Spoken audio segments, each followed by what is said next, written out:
Now the Democrats are politicizing the coronavirus.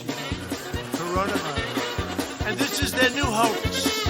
But we did something that's been pretty amazing. Around the globe, people are adjusting to major life changes, helping to fight the spread of the coronavirus. Many of you probably find yourselves at home and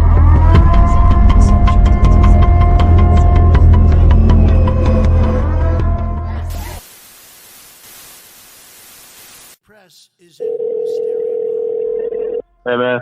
What's going on, Daddy Daycare? Yeah, I know. Ladies and gents and ladies, you are talking sweet with Sweet Baby Jay. Every day, all day. It's a no face, no case scenario. We share no names, but we have this gentleman here on the line that I've known for many, many years. Always a cool brother, always a good man, family man. But I hear that he has been through some things of recent. So what's going on, man? What happened? What's going on, man? So the short side of my story is I got sick in February, and it's probably the sickest I've ever been in my life. I got sick the day before. I was outside cycling for about 36 miles in some hills. Felt fine, drank some beers. Did you say 36 miles?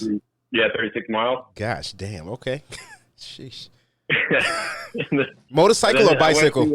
The road bike. Damn. Yeah, bicycle.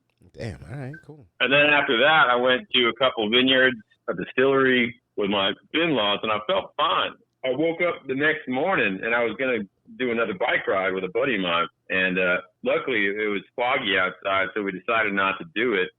And I just kind of felt off. And this is like at 8 in the morning. And by like 11 o'clock, I'm helping out. It's my daughter's birthday. I'm just sweating like an animal. Really?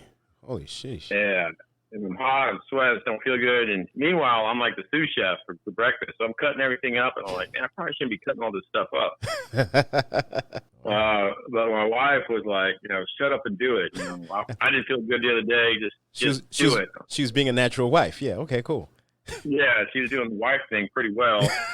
and it was my daughter's birthday, so I was like, okay, I just got to suck it up and do it for her. My sister-in-law had decorations and made a bunch of special cakes and all kinds of things it looked like a great little birthday party. So there was no backing out. So anyhow, man, I go outside to put up a net for my son, and I'm just sweating bullets. And my stepfather comes over, he's like, hey, man, you all right? I was like, yeah, I feel a little off. He's like, it's not hot out here. He's like, you're drenched in sweat. Holy shit. And I was like, yeah, I don't feel too good. At that point, I decided to stay away from everybody. I didn't go inside. I didn't help anymore. My stepfather, he kind of wanted to hang out, so he stayed outside with me. And my cousin came in town, and he was there. He was outside with me as well. And even though I didn't feel great, I was like, well, screw it. I don't get to see my cousin that often. I had 2 beers with him. Yeah. Took some pictures. And your stepfather didn't say, hey, honey, the poison's working. Yeah. Oh, man. So anyhow, we finished the party. I go straight to bed as soon as everybody leaves. I stay away. I tell everybody, like, towards the end of the party, yeah, I'm not feeling well. Don't get close to me. And that was it. I took a nap for about 4 hours. I woke up, still felt like shit. My wife was like, hey, you need to go take the net down outside. At that point, I actually did bleed. I was like, hey, I really, really don't feel well. Wow. And she's like, yeah, I know. You need to go take the net down, though. I'm like, fuck, all right. I'll go take the net down. Hold on. That was the only thing I had to do. Go take the net down? Yeah, I put the net outside for my son, to go play baseball outside. So you were telling your wife you feel like crap, and she's like, yeah, let's stick to the script. Do what you got to do. Yeah, it's just like we all got jobs to do. Damn. They know how to crack that whip. Yeah, and they did do a lot. I mean, every time we have to go to this house, we have to clean all the sheets when we leave, vacuum. We're basically the only maids to the house, like the weekend house. Oh, okay. So we got to do fucking everything, and I didn't do shit. I just laid in bed. So she's hating you at this point. That was their way of saying, just fucking do something, motherfucker. Just do something. Nice. So I did. I took the net down. My brother-in-law on the way out was like, man, you look like shit. Wow. And I was like, yeah, I don't even feel too hot. So on the car ride home, I didn't drive. My wife drove. And I even remember, like, don't cough, don't breathe too deep, too hard. Just kind of chill, be yourself. And I even focused on don't touch anything in the car. Really? So you were really... I don't know why. Did I you... was paranoid about it. Did you know that anything was going on, or you just were like, you're just attentive to the fact that, you know, you could be ground zero for your family? Yeah, I just didn't know what it was. I just knew that something was wrong. Pretty healthy. You know, I'm in and out of hospitals all the time. It's not unusual, as you know, it's not unusual for me to go into 4 hospitals a day, like 5, 6 different clinics. I'm seeing all kinds of people. So I just knew that something was off, and I didn't want to give it to my kids or my wife. So I just didn't want to touch anything in the car. I didn't share anything. I didn't even talk. I just sat there, kind of hit my head down to the right, and my wife was like, you know, I'm sorry, you actually really don't look good. When you get home, just go to bed. Wow. I was like, yeah, 10-4. I'm on that one. I'm all in. Don't have to sell me twice. Yeah. So I remember I went to bed, man. That was like one of the worst nights ever as far as being ill for me. It was the only time that I could actually remember having a singular thought, and that singular thought was just turn your head and breathe. Wow. Just turn your head and breathe. So breathing was really difficult? That night it was, yeah. I don't know, man. It was just turn your head and breathe. I was burning up, man. I was like just sweating through my sheets. I was wet. I got up one time to use the bathroom, man. When I stood up, man, I couldn't control my bladder. I was so hot. I was like leaking. Wow. So I went to the bathroom and I'd pee, and then I'd stand up and I'd still be leaking. I couldn't control it. Holy shit. I thought I was going to faint a couple times, and I had to get up a couple times, but I was drinking water. I had a glass of water. Actually, my son, you know, he's a sweetheart. Before I went to bed, he came up and he brought me a glass of water, and he goes, "Here, Dad, here's some water for you." How old is he? He's 6. Oh, really attentive young man there. I like that. Yeah. I drank that water every time I'd wake up, and every time I get up to go to the bathroom, I just refill the water and then chug it and come back and lay down. So hydrate is very important. Was difficult. Yeah, that night was difficult. I didn't take any Tylenol. I mean, I should have on Sunday. I didn't do anything. Didn't take anything in the night. Didn't take anything. I was just in my mind. I was thinking, let's just sweat it out. Let it take its course. Yeah, let's let it take its course, and we'll see how we are in the morning. And then in the morning, I was like, man, I'm a fucking idiot. I should take Tylenol. Wrong move. Yeah. I woke up, took some Tylenol. At that point, I told my wife, I was like, yeah, something's seriously wrong. I don't feel well at all. She went to work. She's like, all right, I'll see you later. And then my daughter came in the room. I love her concern. She had gotten sick earlier in the week, and so she thought that she just gave it to you. It was the same thing. And she's like, man, I felt like shit for like Wednesday to Saturday. She's like, I felt terrible, but it wasn't that bad. It wasn't as bad as you are. She thinking you're like a big baby. Yeah. She's thinking at that point she was thinking, you know, you're just kind of milking it. So I wake up in the morning. I do grab some Tylenol, take it. My daughter comes in the room, and I'm still sweating and having a high fever. I still haven't taken my temperature. My daughter tries to crawl on the bed, and I was like, no, because every day in the morning she'll like wake up and try to snuggle with me. And how's your daughter? She's 4. Oh man, you got 2 little ones in there. Yeah. So she got on the bed, and I told her not to. I said, I'm sick. Please stay away from me. So she left. She came back with her little doctor kit. Nice. She came in, and she took my blood pressure with a little toy. Okay. She checked my ears and my heart rate. Said, all right, baby, that's enough. You got to get away. Wow. So at that point, and this is the first time I've ever done it when I'm sick. At that point, I just grabbed some water, Tylenol, and I think a towel, and I went to my garage apartment, which is where I stayed for the week. And then the following week, I even stayed there. Monday, my stepfather called me, and he's like, "Hey, man, how are you doing?" And I was like shit. Well, I don't feel good, man. I'm not doing well. He's like, hey, I'm sorry. I feel bad that we never asked you to take your temperature yesterday or anything like that. He's like, I'm really concerned because you're such a healthy guy, and the way that you were sweating like that. Were you working out before you started? What's that? They were like, were you working out while you were doing this shit? Like, what the fuck? Yeah, no, it was just. I was wearing a hat too. My hat was completely soaked. Sheesh. So a major fever. What made you get tested? So I didn't. This is February 16th when I got sick. February 16th. Okay. And so that day, Monday, I didn't take my temperature or anything until my wife got home. I was like, hey, do you mind grabbing me a thermostat? She's like, yeah, no problem. I took my temperature. I was 104.5, and I was like, well, shit. She's like, you really need to go to the doctor. And I was like, yeah, you're right. She's like, I'll watch kids. She's like, just get up and go. And I said, well, I don't want to go to the ER because I know the ER is going to take forever. Yeah. So she looked up, called her insurance. She found an urgent care place that was close.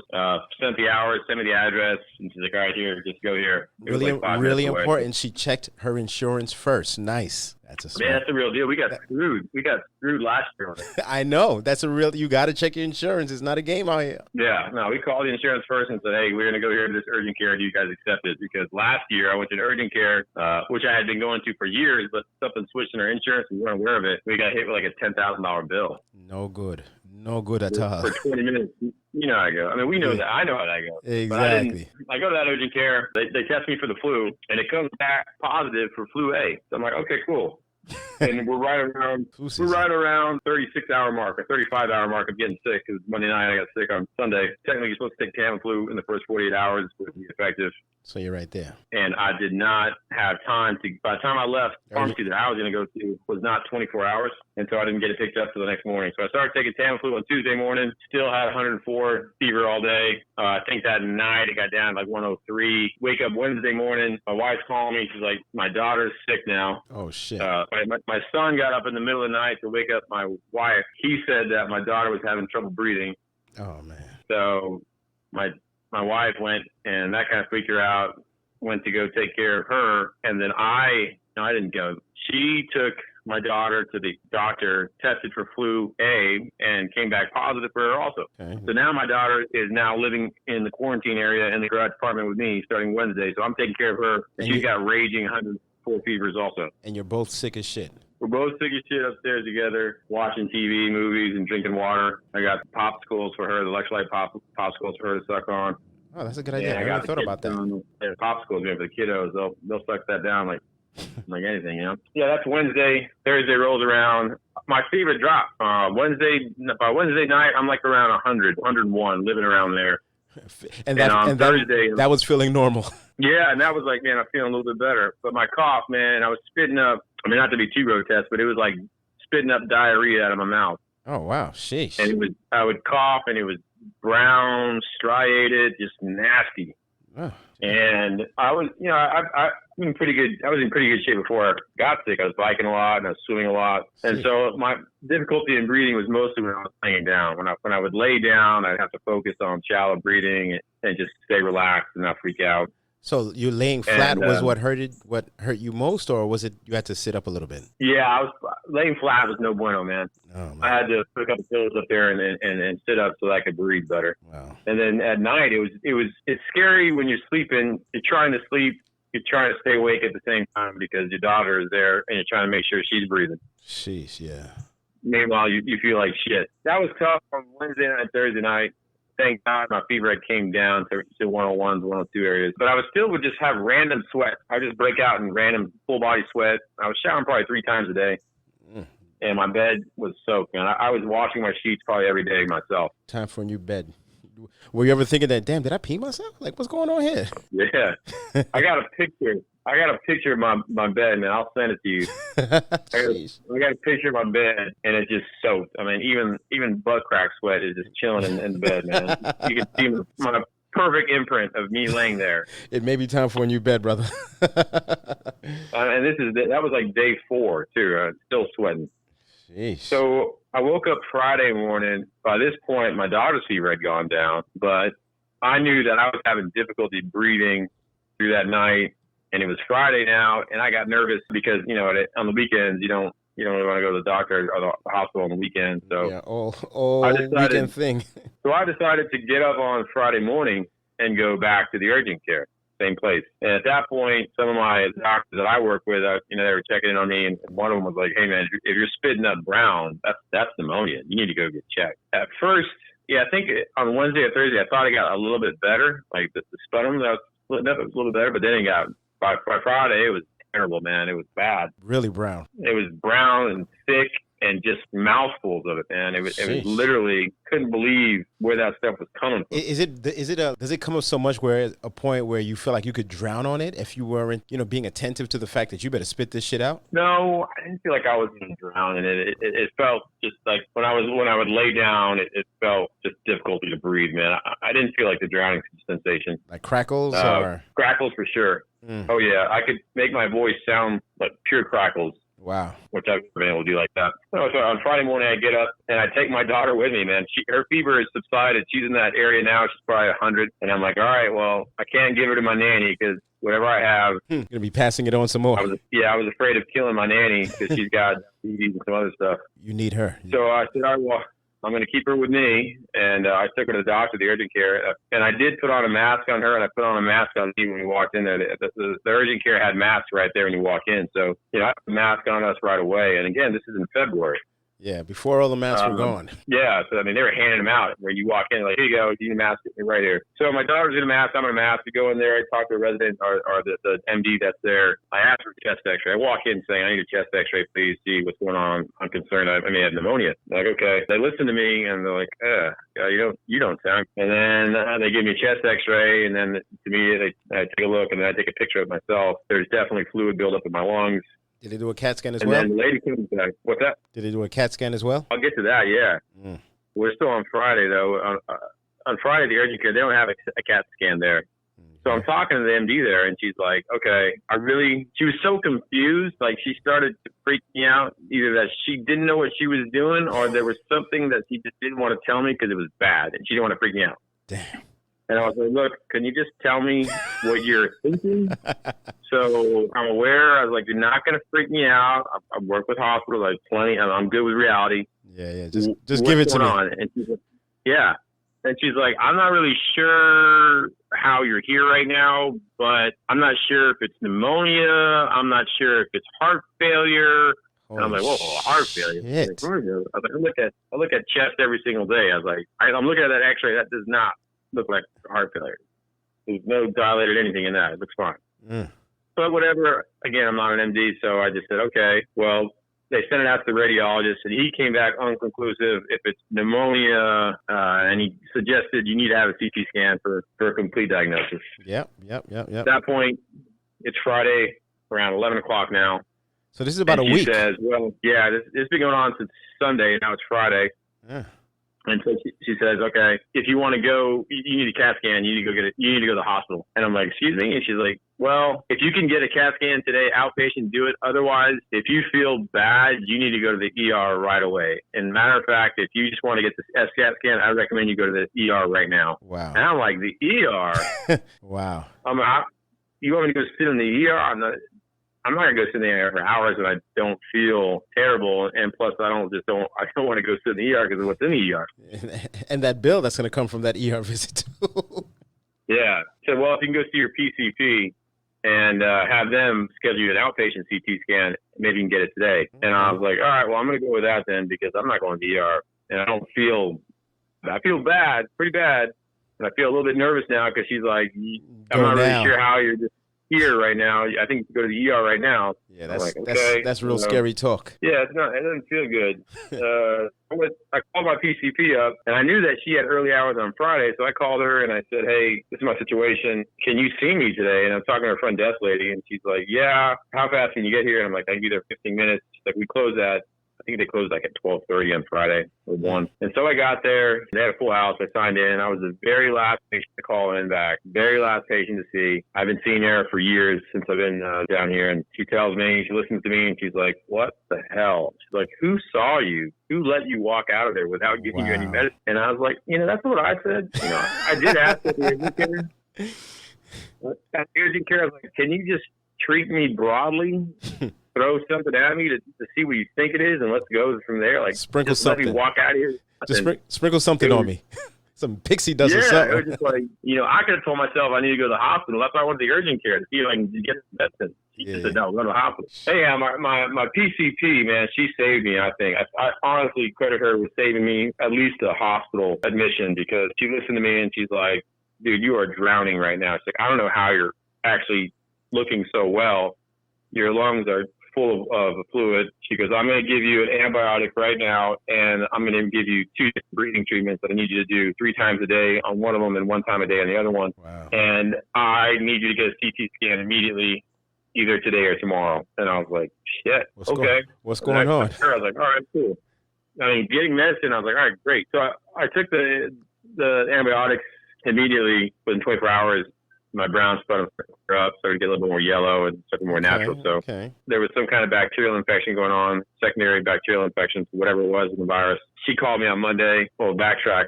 Wake up Monday morning. I had progressed a little bit better. I got the CT scan on Saturday at around noon. I'm still with my daughter, just her and I. Away from my wife and my daughter this whole time. Your wife is like, make sure you guys clean up in there. Yeah, no, she starts bringing me stuff up. She's bringing food. My nanny's bringing food. My son's trying to come up and hang out, and he's still trying to give me water every day. But I'm like, hey guys, do not. You want no parts of this action. Do not enter. Leave it all outside. Yeah.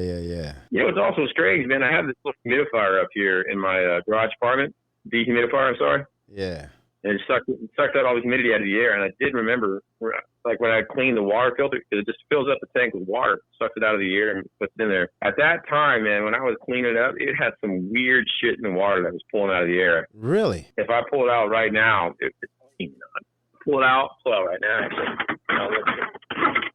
Water just normal, clean.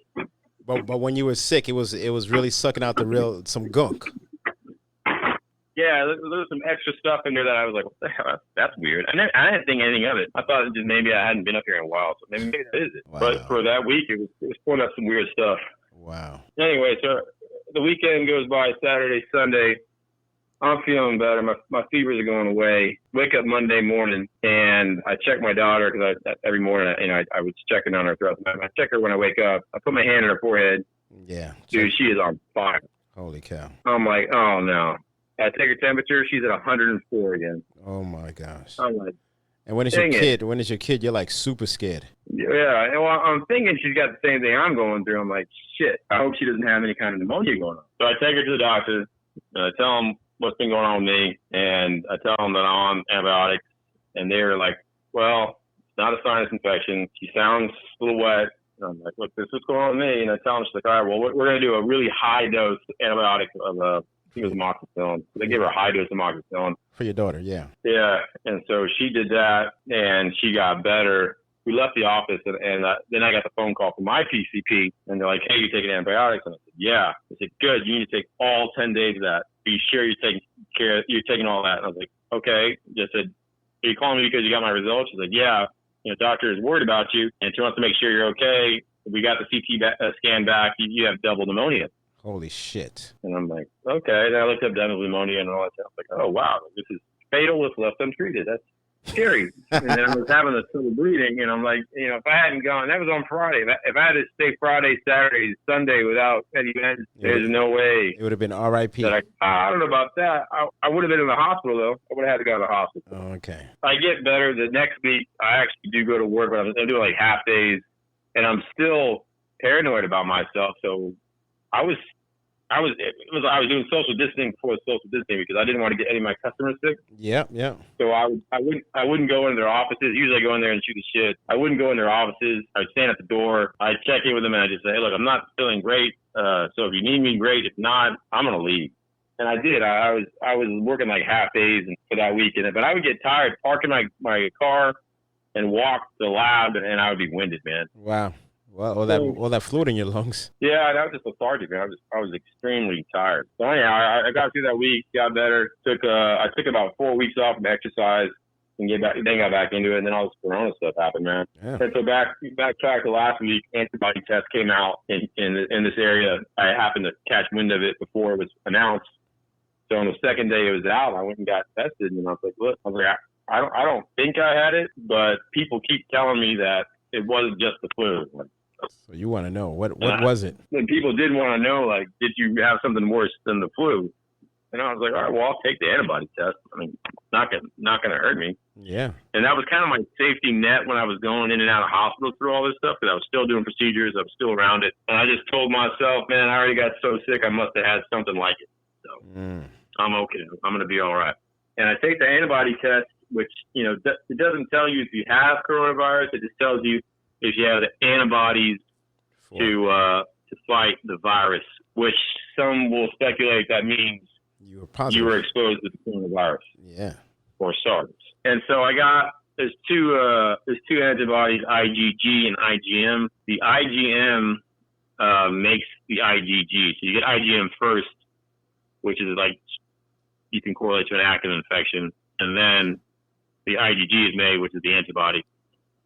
And in this test, I was positive for IgG and negative for IgM, which means I have functional immunity to the coronavirus. Oh, wow. And I have the antibodies to fight it, and the IgM is negative, which means I'm no longer infected. I'm not. Did your daughter get tested as well? You want me to go tomorrow and take her? Okay. My wife was telling me that too. She's like, you should take. And I was like, all right, I'll go check it out and see if she has it. I had my nanny tested, my neighbor, and then they all got tested because they got sick too, and they thought it was that. You were out here infecting the neighborhood, man? My stepfather that called me, he got sick the next day, so he went to the doctor immediately. Wow. And he took Tamiflu and all that. I thought it was the flu, man. But apparently what they're telling me, and again, I'm no expert on this, but if you had the flu, flu A, the antibody that's created is not the IgG. It's different stuff that goes on. So another strain. Even if I was flu A positive, I should not test Ig positive if I had flu A, which leads to believe I had, as they say, either exposed to SARS or coronavirus. Wow. But what really matters is that you got through it. And I mean, you started responding to it pretty quickly by, doing those things, take the medication that you needed to, even though it was probably a delayed response. But I mean, you're here now to talk about it, so it's a good thing. Yeah, it's a good thing. And I'm trying to find out if I can get plasma. These antibody tests aren't FDA approved yet. It's supposed to be FDA approved this week, or certain ones are. And at that point, maybe if the one that I took does get FDA approved, maybe the hospitals will allow me to donate plasma. I called some of my coworkers that are running the blood drive at certain hospitals here, and they told me that because I took a qualitative test on IgG, not a quantitative test, that they won't count it towards being a possible donor. So they're trying to get me on the list to do a quantitative test to see how much IgG, how much antibodies I do have, and then they'll need me to take a corona test to make sure I get a negative for the coronavirus, an active infection. Wow. And at that point, if I have high enough antibodies and show that I don't have the coronavirus currently, then I'm a candidate to donate plasma, in which case I will be all in to do that to try to pay for it, man. They're going to swoop down on you, take you, and suck you for your blood, and you're going to be the one that they're getting the antidote from. Yeah, I hope. I hope that I went through that for a reason, I hope. Yeah, that's crazy. But that, it's crazy. Like, with all this going on, I have some family members whose significant other, their sister actually passed away from corona, and their father within a week of one another. So, this is like really serious stuff. I'm here begging my parents to stay in the house. They now live out here with me in Florida. And I mean, It is definitely different when now the child is screaming at the parent to stay in the damn house. It's crazy. Yeah, it's scary, man. It's good when people are taking the precautions for the person next door, or for the neighbor, or even for a stranger, because it is highly contagious. I've heard plenty of stories of, people doing meetings, boardroom meetings, and nobody's sick, so they just say, we'll do the social distancing, so let's just all be in a room and stay 6 feet apart. Yeah, those are idiots. When it turns out one person was sick, and even though they were 6 feet apart, 3 or 4 people in that room ended up with coronavirus, because instead of doing the Zoom meeting or something like that, they decided, let's just get together and just stay away from each other. Nah, man. You still get it that way, too. Yeah, and there are people like, I've had some of my neighbors, bike riding out here. And, I'm a very social guy. They want to talk to me. They just like try and walk up in my face. And as they're walking towards me, I'm like moonwalking like Michael Jackson back. Like, bro, did you not hear? 6 feet is what they're asking. And I tell everybody 7.5. Keep that extra. Stay out of my face, because, I got to worry about myself, my kids. I got to keep a roof over my head. I got to worry about my parents. So therefore, I am definitely all about the social distancing. I made my own mask out of a Corona, not Corona. What is this here? Crown. Crown Royale mask. Yeah, yeah, damn straight, double filtered. There you go. That's right. It's tough out here, man. But I'm really, pleased to hear that you beat it like so many out there are, but you don't hear that much out there in the public. How many people are beating? You do definitely hear how many people are dying, but the positive aspect of it, you really don't hear much of. Yeah, and again, man, I don't want to claim with 100% certainty that I had the coronavirus, but the antibody, I have the antibodies for it. I am going to go try to find out. I mean, if they get something FDA approved, I'm going to take another test and find out for sure. I'm just thankful that I do have the antibodies in case I do get it again, because nobody really knows what the reinfection rate is or what's going to happen if I do get reinfected. I mean, the scariest thing to think about for me right now is if I have the antibodies, I get reinfected and I don't feel that bad, and I'm just walking around getting everybody sick. Not good. It's a scary thing, Andy. And how's your daughter feeling? She's doing great. She's great. Was your wife like, "Ill, you got corona? Stay away from me, you nasty mother"? No. I told her, I was like, well, if anybody was going to get it again, it was you, because you got to shower several times after I'm done with you. You got a Corona heavy, Corona XL out here. Wow, man. Listen. Yes? Yeah. The man, listen, it's been tough with all this. I have one of my daughters here trying to whisper to me this daddy daycare stuff. I'm the lunch lady, the principal. I've seen the lunch lady stuff. That's funny, man. What was that? I see the lunch lady on Facebook, man. It cracks me up when I see it. Yeah, man, I'm the school lunch lady, the principal, the PE coach. Listen, I have these kids working out so much, they're going to beg to go back to school, or they're going to be ready for the Olympics. One of the two. One of the two. I can't wait, man. Can't wait to see it. Yeah, right?